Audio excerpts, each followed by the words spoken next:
Olá, alma corajosa, vamos seguir a leitura? O corpo como símbolo.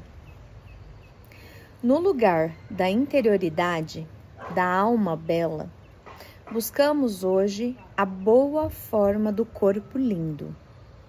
A estética encontrou um novo espaço.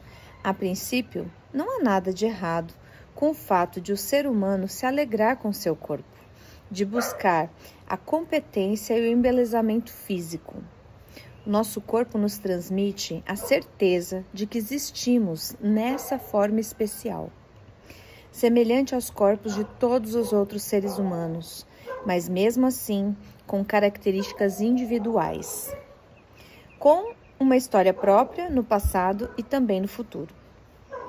Com o nosso corpo e o cérebro, faz parte dele, vivemos, experimentamos e entramos em contato com outras pessoas e com o mundo. Esse encontro ocorre num nível físico. Mesmo quando encontramos pessoas no cyberespaço, entra em jogo uma noção de corpo. Mas precisamos lembrar, no cyberespaço, jamais saberemos se gostamos do cheiro de uma pessoa, uma condição importante para um relacionamento bem-sucedido. Os sentidos, com exceção da visão, exercem um papel inferior e, por isso, é importante defender os sentidos antigos. A base do nosso senso de identidade é a percepção do nosso corpo e o nosso relacionamento variável com o nosso corpo. Evidentemente, ele muda o tempo todo em termos puramente biológicos. As células do nosso corpo são substituídas constantemente, mas seguindo sempre o mesmo plano. E nós podemos nos lembrar de sensações físicas, de um lado, porque voltamos a experimentá-las em determinadas situações. Por exemplo, quando dançamos. Por outro também, justamente porque não podemos vivenciá-los de novo da mesma forma. Mudanças no nosso senso de identidade partem muitas vezes da percepção do nosso corpo. Não devemos nos esquecer, o corpo é o lugar em que nos conscientizamos do nosso bem-estar e em que também o expressamos. O corpo é um lugar onde as emoções se tornam acessíveis à experiência. O corpo é o lugar das nossas alegrias, dos nossos sofrimentos, da nossa dor, do nosso envelhecimento, da nossa morte futura. Aparentemente, estamos nos retirando para o corpo como lugar em que a identidade se manifesta.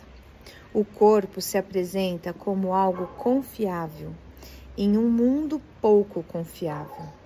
A criatividade é aplicada no corpo. Uma fortaleza da identidade é preservada visivelmente. Mas isso não é tudo.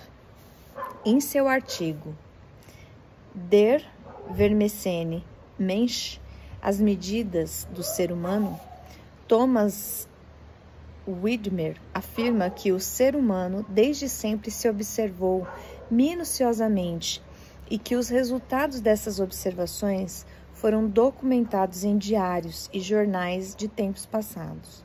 O que ele considera um fenômeno novo é a obsessão com que o ser humano do século XXI se observa, concentrando-se fortemente no corpo.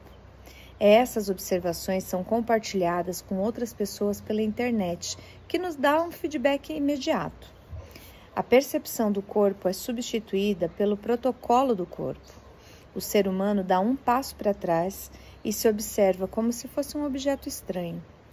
O contexto disso é a exigência de um grande aprimoramento próprio e culmina no pensamento de que uma pessoa doente é responsável pela sua doença.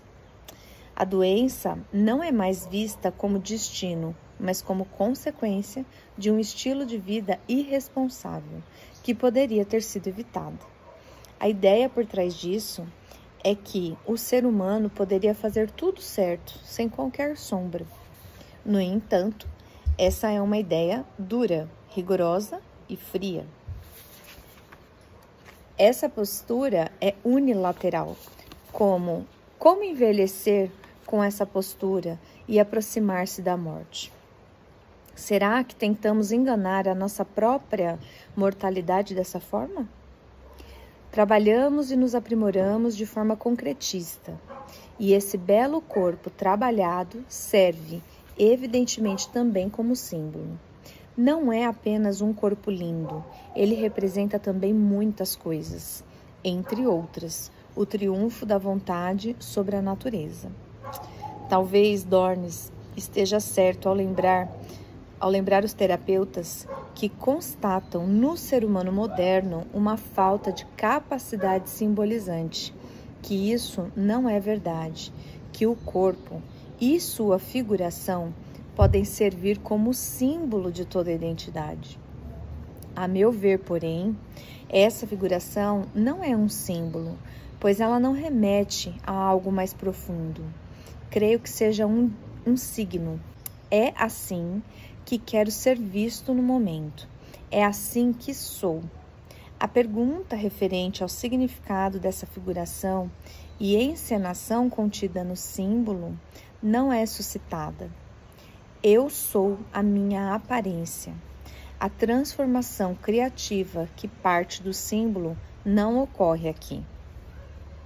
Quando lamentamos a perda da capacidade de simbolização, a perda da relação com os símbolos, expressamos que o que falta é um processo de reflexão sobre o símbolo e a experiência da realidade também na forma simbólica. Isso geraria também uma ligação entre os símbolos do mundo exterior e do mundo interior, e a percepção emocional seria incentivada. Nós nos conectaríamos com as coisas do mundo. Acima de tudo, porém, incentivaríamos o processo da imaginação. Criaríamos imaginações. Mas é justamente isso que não ocorre.